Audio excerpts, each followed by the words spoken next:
महल में आने के थोड़े दिनों बाद दारोगा बेचारा बीमार हो गया। तीनों शहजादे शहजादी ये नहीं जानते थे कि दारोगा हमारा असली बाप नहीं है। इस वास्ते उन्हें दारोगा से वैसी ही मोहब्बत थी जैसे औलाद को माँ बाप से होती है। तीनों को दारोगा की बीमारी का बहुत रंज हुआ और बड़े बड़े हकीम से इलाज करवाया, मगर कुछ फायदा न हुआ। इस हालत में दारोगा ने कई दफा इरादा किया कि वो इन बच्चों पर ये बात खोल दे कि तुम कौन हो और मैंने तुम्हें कहाँ से पाया है, मगर वो ऐसा सख्त बीमार था कि उससे बोला तक भी न जाता था। वो सोचता था कि जरा आराम हो तो इन बच्चों को सब हाल बताऊं, मगर उसे कुछ आराम न हुआ और मरते वक्त वो सिर्फ इतना कह सका कि मेरे प्यारे बच्चों, तुम इज्जत और नेक नामी के साथ रहना और एक दूसरे के साथ कभी न झगड़ना। दारोगा ने इतना ही कहा था कि उसका दम निकल गया और बेचारे तीनों बच्चे हैरान परेशान रह गए। तीनों को बहुत रंज हुआ और उन्होंने रोते रोते अपना बुरा हाल कर लिया, मगर कब तक रोते। आखिर तीनों ने मिलजुल कर अपने बाप को दफन किया और कुछ दिनों तक उसका रंज करके जैसे तैसे सब्र कर लिया। ये तीनों बहन भाई बहुत मोहब्बत के साथ मिलजुल कर रहा करते थे। एक दिन का जिक्र है कि दोनों भाई तो मिलकर शिकार को गए और बहन अकेली घर में रह गई। थोड़ी देर में एक बुढ़िया महल के दरवाजे पर आई और आवाज देकर कहने लगी, ए बसने वालों, अगर इजाजत दो तो मैं अंदर आऊं और नमाज पढ़ूं, फिर चली जाऊंगी। परिजाद ने अपनी नौकरानियों से कहा, इस गरीब बुढ़िया को अंदर आने दो। जब वो बुढ़िया अंदर आई तो परिजाद ने देखा कि अच्छी बुजुर्ग बुढ़िया है, हाथ में लंबी सी तस्बीह है और कंधे पर जानमाज है। बुढ़िया ने आते ही जानमाज बिछाई और नमाज पढ़कर वजीफा पढ़ने लगी। परिजाद ने नौकरानियों को हुक्म दिया कि बुढ़िया नमाज पढ़ ले तो उसे जाने न देना, बल्कि मेरा महल दिखाना और मेरे पास लाना। जब बुढ़िया नमाज पढ़ चुकी तो शहजादी की नौकरानियां गईं और बुढ़िया को महल दिखाया। बुढ़िया महल देखकर कहने लगी कि किसी बहुत ही सलीके वाले कारीगर का बनाया हुआ मालूम होता है। फिर नौकरानियां उसे शहजादी के पास ले गईं। शहजादी ने कहा,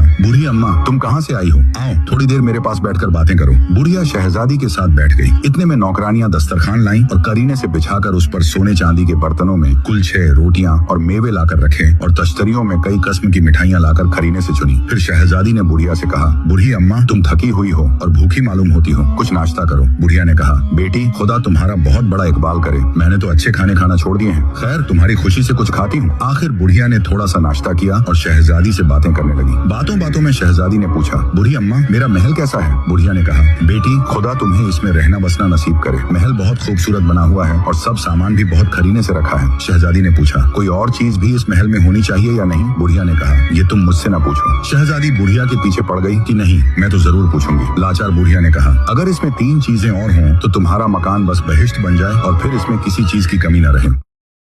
दरवेश ने कहा, मैं तुम्हारी इस मेहरबानी से बहुत खुश हुआ। तुम इस जंगल वीराने में क्यों आए हो? अगर कोई काम है तो मुझे बताओ, मेरे लायक हुआ तो मैं बड़ी खुशी से करूंगा। तब शहजादे ने अपना मतलब बयान किया कि मुझे उस जगह का पता बताओ जहाँ से बोलती चिड़िया, गाने वाला दरख्त और सुनहरा पानी मिलता है। दरवेश ये बात सुनते ही ऐसा परेशान हुआ कि उसकी आंखें और मुंह खुले के खुले रह गए। शहजादे ने कहा, ए बुजुर्ग बाप, अगर आपको उस जगह का पता मालूम नहीं है तो खैर जवाब दे दीजिए, किसी और से पूछ लूंगा। दरवेश ने कहा, ए फरजंद, मुझे उस जगह का पता मालूम है, मगर मैं ये जानता हूँ कि वहाँ तक पहुँचने में बहुत खतरे हैं। मुझे तुमसे बेटों सी मोहब्बत हो गई है, इस वास्ते मेरा जी नहीं चाहता कि मैं तुम्हें उस जगह का रास्ता बताऊं। तुम्हारे जैसे बहुत लोग इन चीजों को लेने उस तरफ गए, मगर मैंने एक को भी वापस आते नहीं देखा। वो बड़ी खतरनाक जगह है। मेरा कहा मानो तो अपने घर चले जाऊं। बहमन ने कहा, मुझे किसी चीज का खौफ नहीं, मैं सब हुनर, फन और सिपाहगरी जानता हूँ। अगर कोई मेरे साथ झगड़ा करेगा तो मैं अकेला सैकड़ों आदमियों से मुकाबला कर सकता हूँ। दरवेश ने कहा, बेटा, वहाँ के झगड़ने वाले तो तुम्हें नजर ही नहीं आएंगे, फिर तुम उनसे किस तरह लड़ोगे? शहजादे ने कहा, फिर तो मुझे किसी बात का भी डर नहीं। जब वहाँ कोई झगड़ने वाला नहीं तो डर किस बात का? मेहरबानी करके आप मुझे उस जगह का पता बता दीजिए, मैं तमाम उम्र एहसानमंद रहूंगा। दरवेश ने जब देखा कि ये जवान मेरा कहा नहीं सुनेगा तो आखिरकार उसने एक थैली में से एक गेंद निकाली और कहा, अफसोस, तुमने मेरा कहा न माना और मुफ्त अपनी जवानी बर्बाद करने चले। खैर, तुम जानो, लेकिन मैं तुम्हें कुछ नसीहतें करता हूँ। अगर उन्हें याद रखोगे तो खुदा तुम्हारे काम में आसानी कर देगा। इस गेंद को लो और अपने घोड़े के सामने डाल दो। ये गेंद जिधर को लुढ़कती हुई जाए तुम भी उधर ही उसके पीछे पीछे चले जाना। एक पहाड़ी के नीचे ये गेंद जाकर ठहर जाएगी। उस वक्त तुम भी अपने घोड़े से उतर जाना और घोड़े की बाग उसकी गर्दन पर डालकर पहाड़ पर चढ़ जाना। जब तक तुम वापस नहीं आओगे घोड़ा वहीं खड़ा रहेगा और कहीं नहीं जाएगा। जब तुम पहाड़ पर चढ़ोगे तो तुम्हें आगे पीछे दाएं बाएं बड़े बड़े काले पत्थर नजर आएंगे और साथ ही उनकी ऐसी खौफनाक आवाजें सुनाई देंगी कि तुम्हारा दिल दहल जाएगा। ये आवाजें तुम्हें डरा डरा कर और धमका धमका कर मना करेंगी कि तुम पहाड़ की चोटी पर न जाओ, मगर तुम हरगिज न डरना और न इधर उधर देखना, सीधे पहाड़ की चोटी पर चढ़ते चले जाना। अगर तुम डरे और जरा भी गर्दन फेर कर पीछे देखा तो याद रखना, तुम और तुम्हारा घोड़ा फौरन काले पत्थर बन जाओगे। रास्ते में जितने काले पत्थर मिलेंगे वो पत्थर नहीं है, बल्कि असल में आदमी है जो तुम्हारी तरह इन चीजों को लेने गए थे और आवाजों से डरकर पीछे मुड़कर देख लिया और देखते ही पत्थर बन गए। जब तुम पहाड़ की चोटी पर पहुंचोगे तो तुम्हें एक पिंजरा नजर आएगा, उसमें बोलने वाली चिड़िया बैठी होगी। तुम झट जाकर उसे हाथ में उठा लेना, फिर उसी चिड़िया से पूछना कि गाने वाला दरख्त और सुनहरा पानी कहाँ है। वो तुम्हें उनका पता दे देगी। तब तुम उन दोनों चीजों को भी ले लेना, फिर किसी खतरे की बात ना रहेगी और शौक से घर को वापस आ जाना।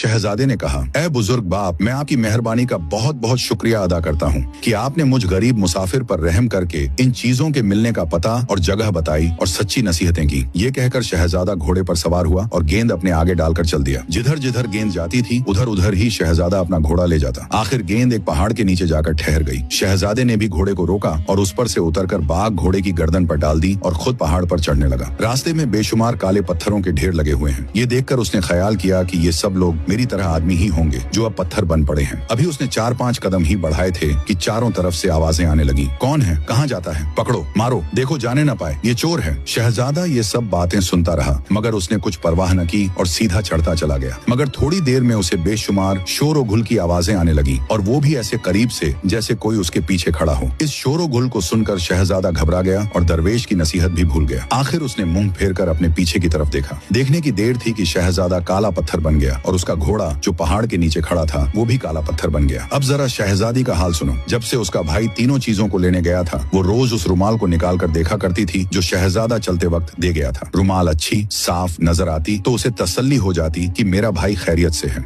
जिस दिन शहजादा पहाड़ पर गया और पत्थर बन गया उस दिन शहजादी के छोटे भाई ने कहा, बहन जरा रुमाल मुझे देना, मैं भाई का हाल तो देखूं। शहजादी ने रुमाल भाई को दे दी। उसने जो उसे देखा तो रुमाल में से लहू की बूंदें टपकने लगी। ये देखते ही छोटे शहजादे ने रुमाल हाथ से फेंक दी और चिल्ला चिल्ला कर रोने लगा। जब शहजादी ने हाल पूछा तो उसने कहा, अफसोस, हमारा प्यारा भाई मर गया। ये देखो रुमाल में से लहू की बूंदें गिर रही हैं। ये देखकर शहजादी का भी बहुत बुरा हाल हुआ और वो भी बिलक बिलक कर रोने लगी। यही कहती थी, हाय मैंने उस बुढ़िया को घर में क्यों आने दिया? मुझे क्या खबर थी कि मेरा भाई हमेशा के लिए मुझसे छूट जाएगा। गर्ज शहजादी भाई के लिए इतनी रोई कि बेहोश हो गई। छोटे भाई को भी बड़े भाई का बहुत गम था। आखिर उसने कहा, लो बहन, मैं भी जाता हूँ। जब तक मैं अपने भाई का हाल मालूम न कर लूँ तब तक हरगिज आराम न लूंगा। अगर मेरे भाई को किसी ने जान से मार डाला है तो मैं जाकर जब तक उसे मारकर उसका बदला न ले लूं तब तक मुझे चैन नहीं आएगा। शहजादी ने कहा, प्यारे भाई, तुमको तो मैं हरगिज न जाने दूंगी। तुम्हारे बाद मेरा कौन होगा? देखो मुझे छोड़कर मत जाना वरना मैं रो रो कर मर जाऊंगी। शहजादे ने बहन को समझाया और कहा, तुम सब्र करो और घबराओ नहीं, मैं बहुत जल्द वापस आ जाऊंगा। और ये बड़े शर्म की बात है कि हमारा प्यारा भाई मारा जाए और हम उसकी खबर तक न लें कि किसने उसे मारा या उस पर क्या मुसीबत आई।